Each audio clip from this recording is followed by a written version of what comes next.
नमस्कार। आज हम बात करने वाले हैं उस छिपी हुई दुनिया की। एक ऐसी दुनिया जो हर पल, हर सेकंड हमारी आंखों के सामने बदल रही है। हम बात कर रहे हैं केमिकल रिएक्शंस की। कभी सोचा है कि दूध खट्टा क्यों हो जाता है या फिर लोहे पर जंग कैसे लग जाता है? ये सब कोई जादू नहीं है जी नहीं, ये है प्योर केमिस्ट्री जो हमारी रोजमर्रा की जिंदगी में चुपचाप अपना काम कर रही है। तो सवाल ये है कि इन बदलावों को, इन परिवर्तनों को साइंटिस्ट आखिर लिखते कैसे हैं? मतलब इन्हें सटीक तरीके से बताने के लिए उन्हें एक खास भाषा की जरूरत पड़ती है। तो चलिए आज इसी भाषा को समझने की कोशिश करते हैं। सबसे पहले देखते हैं कि रिएक्शंस की ये भाषा काम कैसे करती है, कैसे एक असल दुनिया की घटना को केमिस्ट्री की भाषा में बदला जाता है। इसके लिए एक क्लासिक एक्सपेरिमेंट लेते हैं, मैग्नीशियम रिबन को जलाने का। जब मैग्नीशियम का एक फीता जलता है ना, तो क्या कमाल की चकाचौंध कर देने वाली सफेद रोशनी निकलती है। ये एक केमिकल रिएक्शन को समझने के लिए एकदम परफेक्ट उदाहरण है। तो किसी भी केमिकल रिएक्शन में जो चीजें हिस्सा लेती हैं, मतलब जो रिएक्शन शुरू करती हैं, उन्हें कहते हैं रिएक्टेंट्स या अभिकारक। हमारे इस केस में वो है मैग्नीशियम और हवा में मौजूद ऑक्सीजन। और रिएक्शन के बाद जो नई चीज बनती है उसे कहते हैं प्रोडक्ट्स यानी उत्पाद। यहाँ पर जलने के बाद जो सफेद पाउडर जैसा बचता है ना, वही हमारा प्रोडक्ट है, मैग्नीशियम ऑक्साइड। अब देखिए यहाँ होता क्या है। साइंटिस्ट लंबे चौड़े वाक्यों को एक छोटी यूनिवर्सल भाषा में बदल देते हैं। स्टेप 1 पूरा वाक्य है, मैग्नीशियम रिबन ऑक्सीजन में जलकर मैग्नीशियम ऑक्साइड बनाता है। फिर स्टेप 2 इसे छोटा किया, magnesium plus oxygen equals to magnesium oxide. और आखिर में स्टेप 3 इसे और भी छोटा और सटीक बनाया, सिंबल्स का इस्तेमाल करके, Mg plus O2 equals to MgO। देखा कितना आसान हो गया।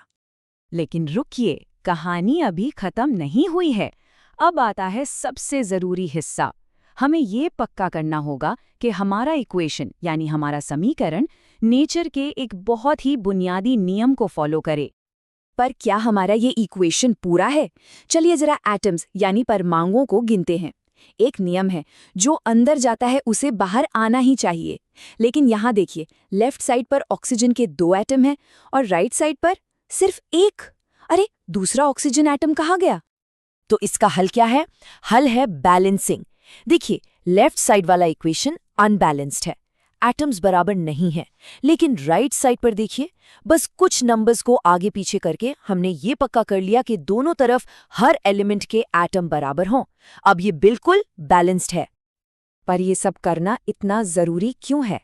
क्योंकि ये साइंस के सबसे फंडामेंटल नियमों में से एक पर आधारित है, the law of conservation of mass, मतलब द्रव्यमान संरक्षण का नियम। ये नियम सीधी सी बात कहता है कि किसी भी रिएक्शन में एटम्स न तो बनते हैं और न ही नष्ट होते हैं, वो बस अपनी जगह बदलते हैं, रीअरेंज होते हैं। चलिए अब जरा आगे बढ़ते हैं। जैसे हर इंसान की अपनी पर्सनालिटी होती है, वैसे ही हर केमिकल रिएक्शन का भी अपना एक अलग अंदाज, एक अलग पैटर्न होता है। तो आइए रिएक्शंस के कुछ मुख्य प्रकारों को जानते हैं। सबसे पहले है कॉम्बिनेशन रिएक्शन यानी संयोजन अभिक्रिया। ये सबसे सीधी सादी है। इसमें 2 या 2 से ज्यादा चीजें मिलकर बस एक नई चीज बना लेती हैं। इसे ऐसे समझिए जैसे 2 डांस पार्टनर्स मिलकर एक जोड़ी बना लेते हैं। सिंपल। इसका एक बढ़िया उदाहरण है कैल्शियम ऑक्साइड, मतलब बिना बुझे चूने का पानी से मिलना। ये दोनों मिलकर बनाते हैं कैल्शियम हाइड्रोक्साइड यानी बुझा हुआ चूना। और इस प्रोसेस में काफी गर्मी भी निकलती है। कॉम्बिनेशन के ठीक उलट है डीकॉम्पोजिशन रिएक्शन यानी वियोजन अभिक्रिया। इसमें एक अकेला कंपाउंड टूटकर 2 या 2 से ज्यादा सिंपल चीजें बना देता है। अगर डांस वाली बात करें तो ये बिल्कुल वैसा है जैसे एक जोड़ी का ब्रेकअप हो गया हो। मिसाल के तौर पर जब कैल्शियम कार्बोनेट यानी चूना पत्थर को गर्म किया जाता है तो वो कैल्शियम ऑक्साइड और कार्बन डाइऑक्साइड में टूट जाता है। एक रिएक्टेंट और 2 प्रोडक्ट। अच्छा, अब मामला थोड़ा और मजेदार होने वाला है। अब है डिस्प्लेसमेंट रिएक्शन यानी विस्थापन अभिक्रिया। इसमें एक ज्यादा रिएक्टिव एलिमेंट एक कम रिएक्टिव एलिमेंट को उसकी जगह से हटा देता है। डांस फ्लोर पे जैसे कोई ज्यादा पॉपुलर डांसर आकर किसी की जगह ले ले। ये नज़ारा अक्सर स्कूल की केमिस्ट्री लैब में देखने को मिलता है।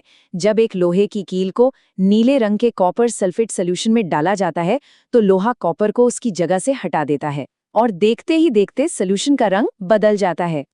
और आखिर में है डबल डिस्प्लेसमेंट रिएक्शन, यानी द्विविस्थापन अभिक्रिया। यहाँ तो पूरा खेल ही बदल जाता है। दो कंपाउंड्स अपने आयन्स यानी पार्टनर्स की अदला बदली कर लेते हैं और दो बिल्कुल नए कंपाउंड्स बना देते हैं।